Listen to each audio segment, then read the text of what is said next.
وسیلہ Urdu T V کی خصوصی پیشکش، تجزیاتی مضامین پر مشتمل ہفتہ وار پروگرام جام جم۔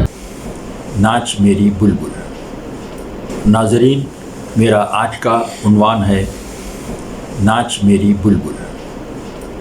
حضرات، دنیا کے ہر شعبہ حیات پر ترقی و تنزل کا نظام لاگو ہوتا ہے، یا یوں کہیے کہ ترقی اور تنزل کا گراف صفر سے ترقی کا سفر شروع کرتا ہے اور پھر اپنے نقطۂ عروج کو پہنچنے کے بعد معیار پر برقرار رہے تو اپنی بلندی پر قائم رہتا ہے، ورنہ پھر اس کے زوال کا سفر شروع ہو جاتا ہے۔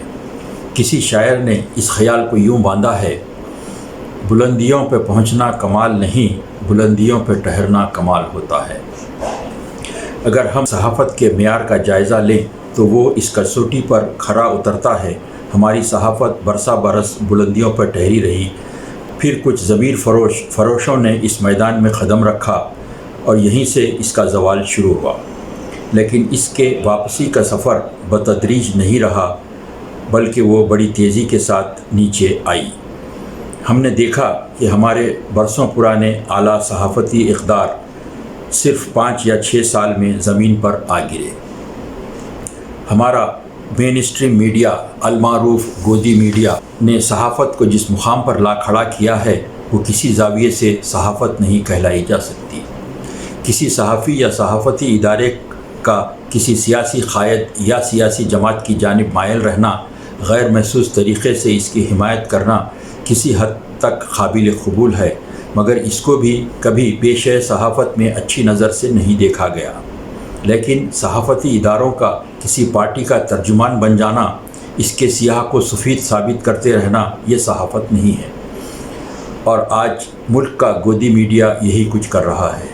ہر روز شام بے تکی عنوانات پر مباحثے، اور اس بحث کے لیے ایسا موضوع منتخب کیا جاتا ہے جس کا تعلق نہ عوامی مسائل سے ہوتا ہے، نہ ہماری معیشت سے، نہ ملک میں پھیلی بدامنی سے، نہ بے روزگاری سے، نہ صنعتوں اور کاروبار کے ٹھپ ہو جانے سے، نہ ملک کی عام صورتحال سے، نہ تعلیم سے، صحت سے۔ ان مباحثوں کے لیے صرف ایسے موضوع کا انتخاب کیا جاتا ہے جس میں اپوزیشن اور اقلیتوں کو نشانہ بنانے کی گنجائش ہو۔ ابتدائی 5-10 منٹ اینکر ماحول کو گرم کرتا ہے، جیسے ہی کچھ چنگاریاں نکلی اس پر تیل ڈالتا ہے اور آگ کو اس قدر بھڑکاتا ہے کہ مباحثے کے شرکا آپس میں تو میں اور گالی گلوچ پر اتر آئیں۔ دلہ، بھڑوا اور اس سے بھی زیادہ وزن گالیوں پر ان مباحثوں کا اختتام ہوتا ہے۔ ان مباحثوں کا کوئی فائدہ ہو نہ ہو، لیکن اس کا ایک نقصان ضرور ہو رہا ہے کہ گھروں میں بچے یہی کچھ دہرانے لگے ہیں اور منع کرنے پر کہتے ہیں ٹی وی میں انکل لوگ تو ہر روز بولتے ہیں۔ ہمارا خیال ہے کہ اب چینلز پر ہونے والے پروگرامز کو صرف بالغوں کے لیے یعنی اے سرٹیفکیٹ دے دیا جانا چاہیے۔ پہلے سماج میں کوئی افواہ پھیلتی تھی تو میڈیا سچ ڈھونڈ کر لاتا تھا، مگر اب میڈیا غلط بیانی اور جھوٹ بولتا ہے تو لوگ سچ ڈھونڈ کر لاتے ہیں۔ جیسے کرونا وائرس کے پھیلنے کا الزام تبلیغی جماعت پر ڈالنا، یا پال گھر میں سادھوؤں کے قتل کے واقعے پر کانگریس پارٹی کو ذمہ دار ٹھہرا کر مسز گاندھی پر بیہودہ قسم کے فقرے کسنا، نیز نیپال کے وزیر اعظم اور چینی خاتون سفیر پر ایک بیہودہ ویڈیو فوٹیج بنا کر ٹی وی پر دکھانا وغیرہ۔ اس طرح کی بیسیوں مثالیں ہیں جنہیں پیش کرنے کے لیے ایک لمبا وقت درکار ہے۔ گودی میڈیا کے چینلز اس بات کا خیال بھی نہیں کرتے کہ اس قسم کی غیر ذمہ دارانہ صحافت سے ہندوستان جیسے بڑے ملک کی بین الاقوامی سطح پر شبیہ کتنی خراب ہو رہی ہے۔ لیکن یہ گودی میڈیا کرے بھی تو کیا؟ انہیں ایک گائیڈ لائن دے دی گئی ہے، یا ان کے اطراف ایک پابندیوں کا دائرہ کھینچ دیا گیا ہے، جبکہ عوامی مسائل، معاشی بدحالی، بے روزگاری جیسے گمبھیر مسئلے گودی میڈیا کے اطراف کھینچے گئے دائرے کے باہر کھڑے میڈیا میں اپنے موضوع بحث بننے کا انتظار کر رہے ہیں۔ حال میں گودی میڈیا کے ایک بڑے صحافی نے ویڈیو لنک کے ذریعے ایک مرکزی وزیر سے رابطہ کیا۔ ان دونوں کی گفتگو نجی انداز کی تھی، جیسے کوئی یار دوست آپس میں فون پر بات کرتے ہیں۔ جبکہ گفتگو ان کے چینل پر نشر ہو رہی تھی۔ موضوع یہ تھا کہ وزیر موصوف لاک ڈاؤن میں کیا کر رہے ہیں۔ وزیر نے بتایا کہ وہ ہر روز صبح ناشتے کے لیے اپنا آملیٹ خود بنانے لگے ہیں۔ یہ سن کر اینکر کی ایسی بانچیں کھلی جیسے کوئی بڑی خبر ہاتھ لگی ہو۔ لاک ڈاؤن کی وجہ سے ساری دنیا میں ورک فرام ہوم یعنی گھر سے کام کرنا ہے اور وزیر موصوف گھر کا کام کر رہے ہیں۔ اس پر اینکر نے کوئی سوال نہیں کیا۔ اصل میں یہ پپیٹ اینکر اس قسم کے سوال کر بھی نہیں سکتے کیونکہ یہ ان کے دائرے اختیار سے باہر ہیں۔ بہرحال گلستان اقتدار میں ایسے بہت سے طوطے ٹائیں ٹائیں کرتے رہتے ہیں اور بہت سی بلبلیں چہچہاتی رہتی ہیں، دن رات اپنے صیاد کے گن گاتے رہتے ہیں کیونکہ ان کا مہربان صیاد ان کے دانے پانی کا بڑا خیال رکھتا ہے۔ یہ طوطے اور بلبلیں صرف اپوزیشن یا حکومت پر تنقید کرنے والوں پر چونچ مارتے ہیں، تنقید چاہے تعمیری ہی کیوں نہ ہو۔ یہ اینکرز اپنے شو میں اپوزیشن قائدین کی جانب سے انہیں برا بھلا کہے جانے کو برداشت کر لیتے ہیں مگر اپنے آقاؤں کے خلاف ایک لفظ بھی برداشت نہیں کرتے۔ خلاف بولنے والوں پر چڑھ دوڑتے ہیں مگر ایک خاتون اینکر تو ایسی ہیں جب ان سے کوئی ذرا سا چپتا ہوا سوال کرے تو وہ فوراً بپھر جاتی ہیں اور سوال کرنے والے کی ہمت پر سوال کھڑے کر دیتی ہیں، ان کی اوقات گننے لگتی ہیں۔ یعنی آپ کے چینل پر آیا مہمان آپ کی ہر بات مان لے تو وہ معیاری اور اس کی اوقات اونچی، اگر ذرا سی مخالفت کرے تو وہ بے وقت ہو جاتا ہے۔ اور یہ محترمہ جو اپنے آپ کو عظیم صحافی سمجھتی ہیں، جس کو چاہے کچھ بھی بول دیتی ہیں۔ حال میں انہوں نے چھتیس گڑھ کے چیف منسٹر کو ٹویٹر پر لکھا کہ آپ نے اپنے انتخابی وعدے پورے نہیں کیے وغیرہ، اور آخر میں ایک فلمی گانے کا مکھڑا لکھ دیا، وعدہ تیرا وعدہ۔ اس پر چھتیس گڑھ کے کانگریس کے آفیشیل ٹویٹر پر محترمہ کو منہ توڑ جواب دیا گیا۔ انہوں نے لکھا، محترمہ پہلے آپ 6 سال سے جس حکومت نے اپنے وعدے پورے نہیں کیے ان سے سوال کیجئے، ہماری حکومت نے تو صرف 1.5 سال پورا کیا ہے۔ اور آخر میں انہوں نے محترمہ کے فلمی گانے کے جواب میں ایک فلمی گانا لکھا، ناچ میری بلبل تجھے پیسہ ملے گا۔ اس پر وہ محترمہ آگ ببولا ہو گئیں اور جواب میں لکھا، آپ لوگوں کو کسی خاتون سے مخاطب ہونے کا سلیقہ ہونا چاہیے۔ یعنی محترمہ کو بے ساختہ جواب ملنے پر خیال آیا کہ وہ خاتون ہیں۔ جب انہوں نے ٹویٹ کیا اور اس میں ایک فلمی گانے کا استعمال کیا تب ان کی نسوانیت کہاں گئی تھی؟ ویسے محترمہ آپ کو فلمی گانے کا اتنا برا منانے کی ضرورت نہیں تھی، آپ تو خود فلمی گانوں کی بڑی دلدادہ ہیں۔ آپ نے ایک دفعہ اپنے چینل پر بیٹھ کر بڑے مزے لیتے ہوئے یہ گایا تھا کہ میرے سامنے والی کھڑکی میں ایک چاند کا ٹکڑا رہتا ہے، افسوس کہ وہ ہم سے کچھ اکھڑا رہتا ہے۔ اس پر ملک کے نوجوان حیران ہیں کہ کون سا ناقدر و نامراد ہے جو آپ جیسی پری پیکر سے اکھڑا رہتا ہے۔ بہرحال اس غیر معیاری صحافت کو بند ہونا چاہیے۔ صحافت جمہوریت کا چوتھا ستون ہے، اگر یہ کمزور ہوا تو جمہوریت کو خطرہ لاحق ہو جائے گا۔ سیاسی پارٹیاں اور ان کی چند روزہ حکومتیں آنی جانی چیز ہیں۔ تاریخ گواہ ہے، ہندوستان کی عظیم سرزمین نے ہزاروں حکمرانوں کو اپنے سینے پر رکھا، اور جب حکمرانوں نے ظلم اور ناانصافی کا راج قائم کیا تو ان کو اسی سرزمین نے صفحۂ ہستی سے مٹا دیا۔ لہٰذا جمہوریت پسند اور امن پسند شہریوں کا راہ سے بھٹکے ہوئے صحافیوں کو مشورہ ہے کہ وہ شخصی مفاد کو ملک اور قوم کے مفاد پر فوقیت نہ دیں، اس کے نتائج بھیانک ہوں گے اور اس کا خمیازہ ہماری آنے والی پیڑھیاں بھگتیں گی۔ شکریہ۔ ناچ میری بلبل وسیلہ اردو ٹی وی کی خصوصی پیشکش، تجزیاتی مضامین پر مشتمل ہفتہ وار پروگرام جام جم۔ اخلاقی اقدار اور افکار، وقت کی ضرورت۔ ایک انگریزی کہاوت مشہور ہے کہ if the wealth is lost, nothing is lost. If the health is lost, something is lost. And if the character is lost, everything is lost. یعنی اگر دولت گئی تو کچھ نہیں گیا، صحت گئی تو کچھ گیا، اور اخلاق چلا گیا تو سب کچھ چلا گیا۔ اخلاق ایک انسانی رویہ ہے۔ دنیا کا ہر دین و مذہب اخلاقیات کا درس دیتے ہیں۔ اخلاقی اقدار کے بغیر انسانی حیات حیوانوں کی سی ہو جاتی ہے۔ اخلاقی اصول ہر ملک اور ہر مذہب میں موجود رہے ہیں۔ اخلاق کے لیے انسانی ضمیر جوابدہ ہوتا ہے، قانون کی خلاف ورزی پر سزا ملتی ہے، مگر اخلاقی اصول و ضوابط کی پابندی بے ریا کی جاتی ہے۔ چنانچہ علامہ فخر الدین رازی اپنے تفسیر کبیر میں اخلاق کو کچھ اس طرح واضح کرتے: اخلاق قدرت کی جانب سے ودیعت کیا گیا ایک وصف یا ایک جوہر ہے جو بلا تکلف بے ریا ظاہر ہوتا ہے۔ جس طرح آنکھ بلا تکلف دیکھتی ہے، کان بلا تکلف سنتے ہیں، زبان بلا تکلف بولتی ہے، اسی طرح اخلاق کا بھی بلا تکلف صدور ہوتا ہے۔ بلبل شیراز کا ایک منظوم قول بھی فطری یا قدرتی عطیے کو سمجھنے میں معاون ثابت ہو سکتا ہے: تو حاصل نہ کردی بکوشش بہشت، تو حاصل نہ کردی بکوشش بہشت، خدا در تو خوئے بہشتی سریشت۔ یعنی تو نے اپنی کوشش سے جنت حاصل نہیں کی، بلکہ خدا نے تیرے اندر جنت والوں جیسی خو یعنی عادت اخلاق ودیعت کر دی ہے۔ علم الاخلاق فلسفیوں کے نزدیک ایک ایسا موضوع ہے جس کے ذریعے کسی بھی فرد یا جماعت کے رویوں اور رجحانات کا جائزہ اخلاقی اصولوں کی روشنی میں کیا جا سکتا ہے۔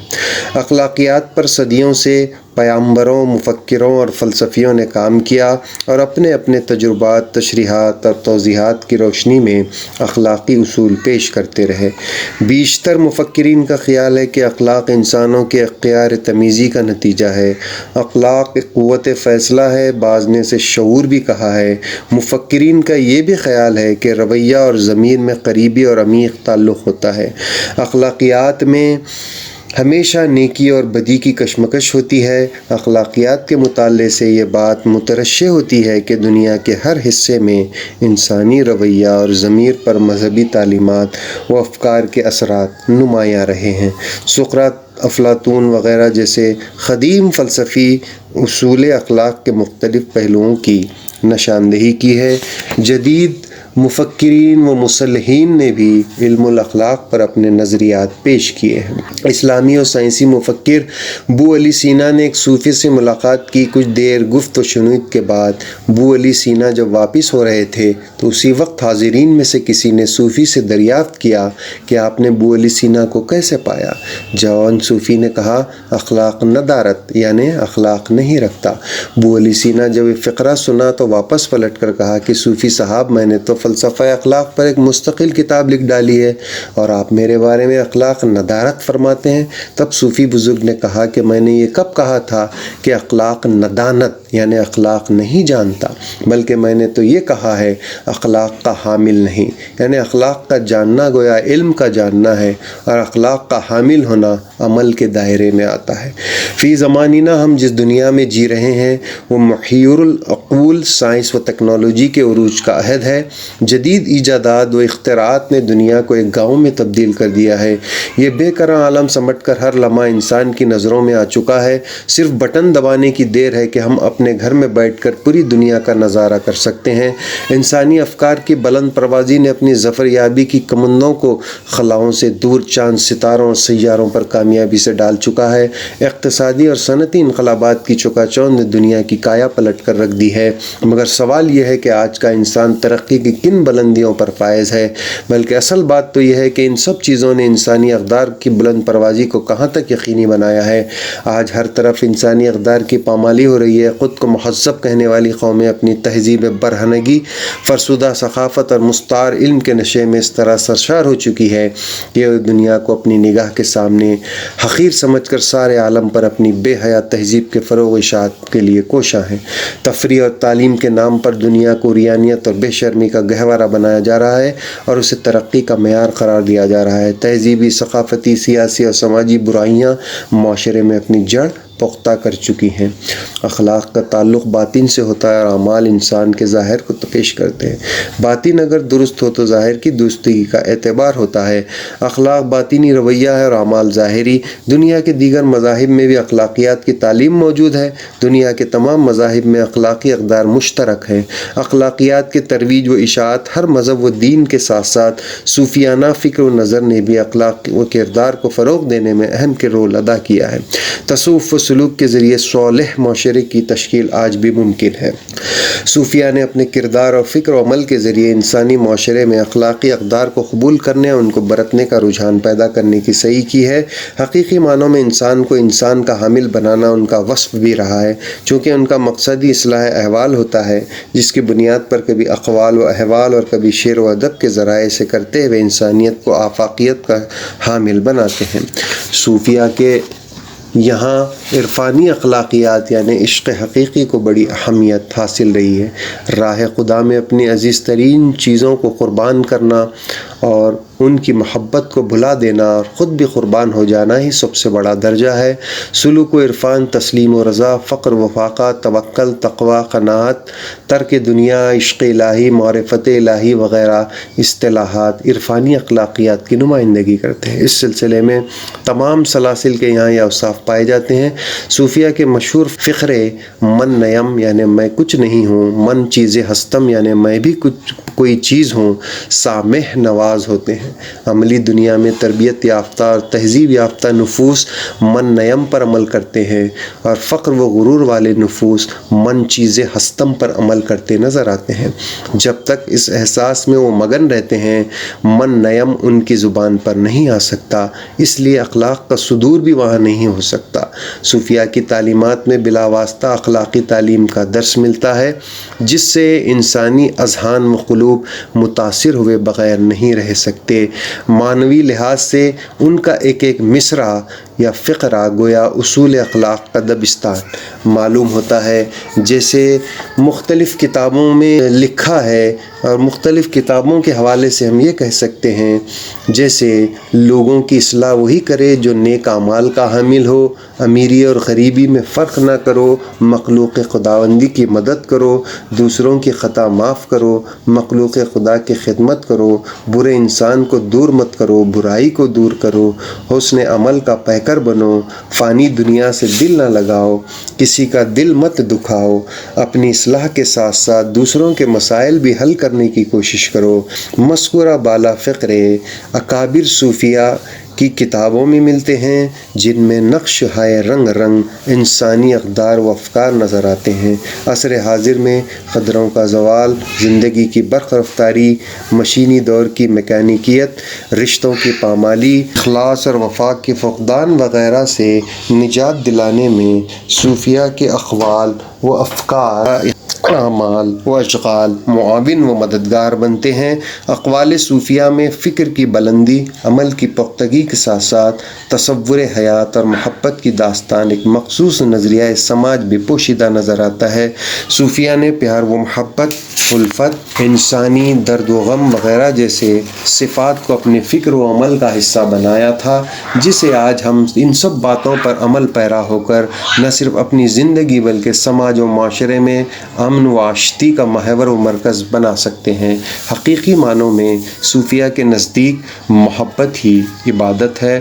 پروفیسر ظہیر احمد صدیقی کا خیال ہے کہ اقتباس دور حاضر کا سب سے بڑا المیہ یہ ہے کہ انسان سے انسان کا رشتہ ٹوٹتا جا رہا ہے، زندگی کی صالح قدریں بکھرتی جا رہی ہیں، وہ سماج میں رہتے ہوئے بھی اپنے آپ کو تنہا محسوس کرنے لگا ہے۔